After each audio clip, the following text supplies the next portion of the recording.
अस्सलाम वालेकुम। युगुल अखबार में खुश आमदीद। नाजरीन, जिन्होंने हमारा चैनल सब्सक्राइब नहीं किया है वो बरा करम अभी सब्सक्राइब करें और घंटी के बटन पर जरूर क्लिक करें ताकि हमारी आवाज आसानी से आगे फैल जाए।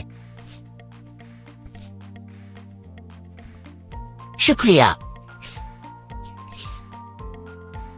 दहशतगर्दों का पुलिस चेक पोस्ट पर हमला नाकाम, 7 अहलकार जख्मी।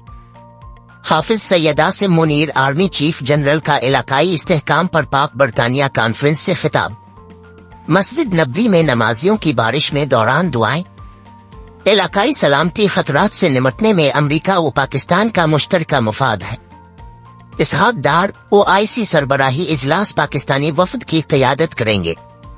चेयरमैन आसिम रजा ने फ्लोर मिल्स किसानों से गंदम की खरीदारी शुरू करवा दी।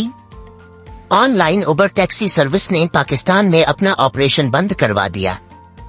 बेवक्त और जरूरत से ज्यादा बारिशें पाकिस्तान को दरपेश मौसमियाती चैलेंजेस की अक्कास कर रहा है। इमरान खान की शराइत किया है, किससे मुज़ाकरात चाहते हैं। कोलंबिया अमरीका फलस्तीन के हामी मुजाहिरीन की गिरफ्तारी एहतजाज करने वाले तलबा किया चाहते हैं। अमरीका में 1.3 अरब डॉलर की लाची। मुझे नहीं पता ये रकम खर्च करने के लिए मेरे पास कितना वक्त है। जीतने वाला शख्स। वजीर आजम का मुशीर बराए सियासी उमूर तैनात राना सनाउल्लाह को कर दिया गया। जंग बंदी और रहमालों की रिहाई का मुआहदा हो या ना हो, लेकिन रफा पर हमला होगा। नेतन्याहू। ट्रंप टूएन अदालत के मुर्तकिब करार, $9,000 जुर्माना।